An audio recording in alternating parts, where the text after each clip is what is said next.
Corporate cricket খেলতেছেন, এখনও যেভাবে পাওয়ার generate করেন সেটা টি-20-র সঙ্গে সুইটেবল। আমরা অনেক ইয়াং জেনারেশনের মধ্যেও এই পাওয়ার জেনারেটিং ক্রিকেটটা দেখতে পাই না। সালাউদ্দিন পাপ্পু, আপনাকে মিস করেছি মেইন স্ট্রিম ধারার যে প্রফেশনাল ক্রিকেট, সেই ক্রিকেট থেকে বাইরে এসে কর্পোরেটে এখনও আলো ছড়াচ্ছেন। আপনার কেমন লাগে?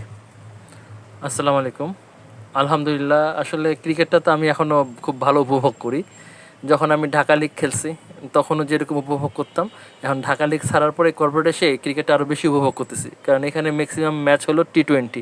আমি যে ধরনের খেলা চাই এখানে মূলত আসলে সেই ধরনেরই ক্রিকেট বেশি হয়, কোনো টেনশন থাকে না।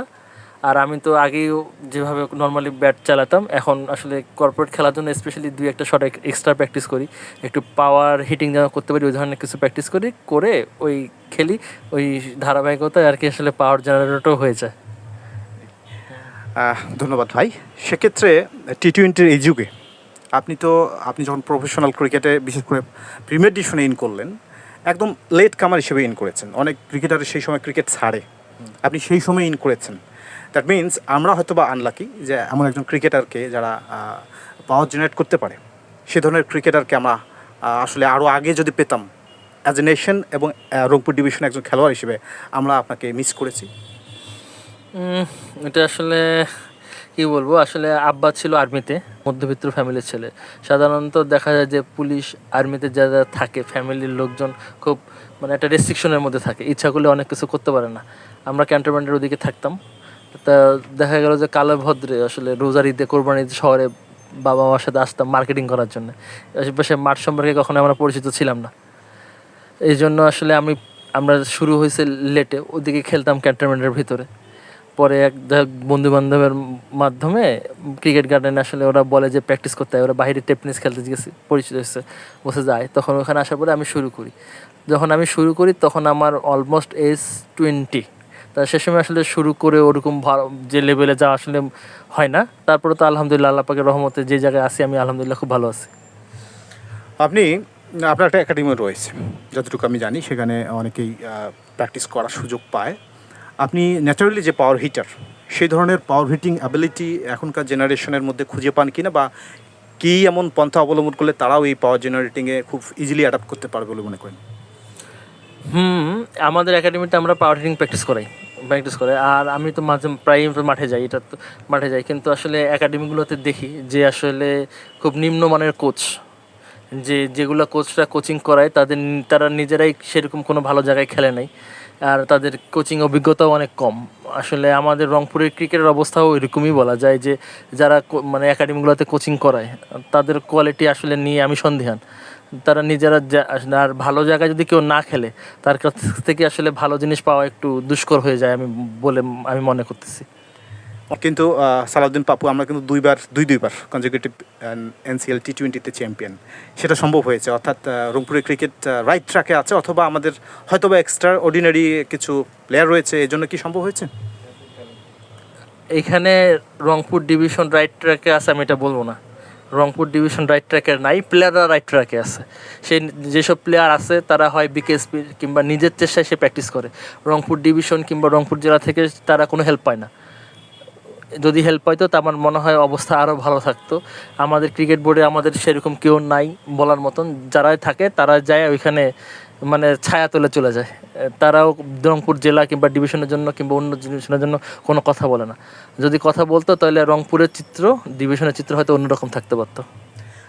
সালাউদ্দিন পাপ্পু কর্পোরেট ক্রিকেট খেলতেছেন, আঞ্চলিক ক্রিকেটও খেলতেছেন, সেই সঙ্গে একটা একাডেমি চালান এবং স্পোর্টসের রিলেটেড বিজনেসও আপনার রয়েছে। ভবিষ্যতে কোন সালাউদ্দিন পাপ্পুকে আপনি প্রতিষ্ঠিত দেখতে চান, অথবা ক্রিকেটের কোন জায়গায় সবচেয়ে বড় অবদান রাখতে চান আপনি? আসলে দোকানটা তো আমার প্রায় 6-7 বছর হয়ে গেছে। যেমন আমি অনেক আগেই একটা প্ল্যান সেট করছিলাম, আমার গোল সেট করছি যে আমি খেলা চলাকালীন অবস্থায় যদি দোকানটা দিতে পারি, খেলা যতদিন চালাই যাব ততদিনে দোকানের প্রচারণা খেলার পাশাপাশি হয়ে যাবে। আর যখন খেলাটা ছেড়ে যাব তখন পুরোপুরি অবশ্যই দোকানের প্রতি মনোনিবেশ করব। এই প্ল্যান করে আমি আগায় চলতেছি।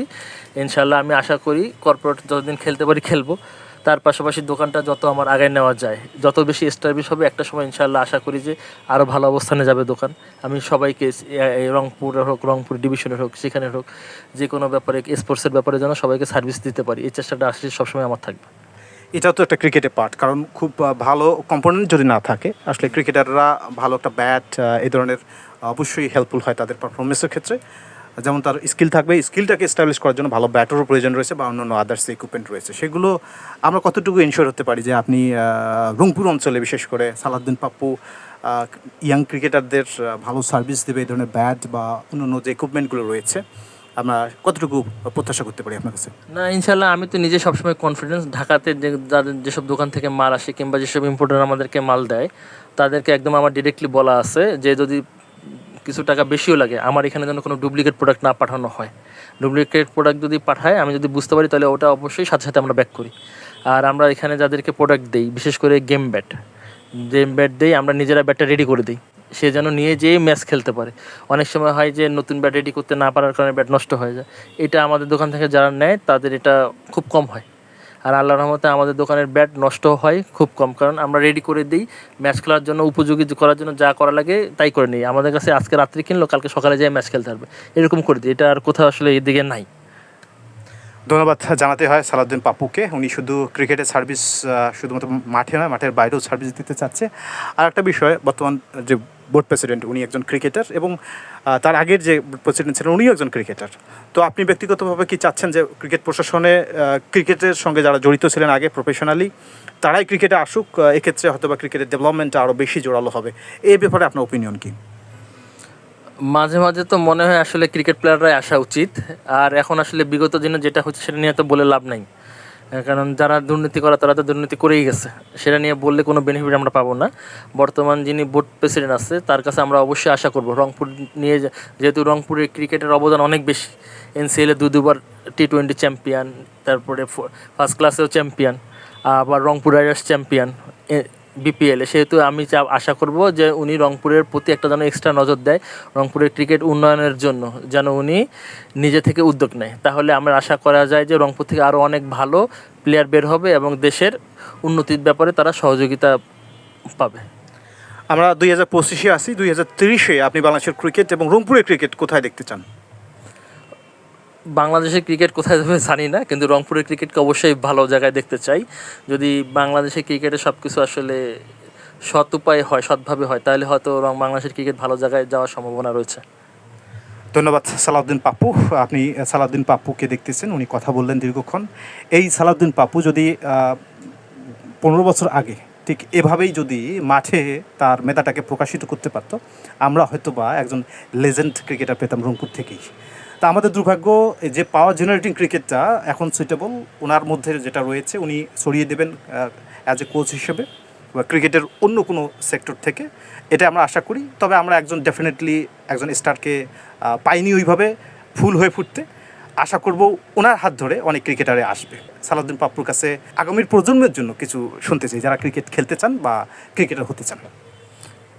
হ্যাঁ, যেহেতু আমি রংপুরেই থাকি, যেহেতু একাডেমি আছে, তাছাড়া আমি এমনিতেও বিকালে প্র্যাকটিস করতে যাই। কারো যদি কোনো প্রয়োজন হয় ব্যাটিংয়ের টিপস মনে হয় যেন পাওয়ার হিটিংয়ের জন্য আমার কাছে আসবে, আমি ইনশাল্লাহ অবশ্যই সহযোগিতা করব। তাছাড়া আমি কিপিং করি, এটা সবাই জানে। কারো যদি মনে হয় যেন কিপিংয়ের ব্যাপারে হেল্প লাগবে তাহলে ইনশাল্লাহ আমার কাছে অবশ্যই আসতে পারে। আমার সাধ্য মতন আমি সবাইকে সহযোগিতা করার চেষ্টা করব। আর তোমাকে ধন্যবাদ যে আমার সাথে দীর্ঘক্ষণ আলাপচারিতা করার জন্য। আর তোমার চ্যানেলের উন্নতি হোক এই দোয়া থাকলো। ধন্যবাদ সবাইকে। বেস্ট অফ লাক ভাই। Thank you.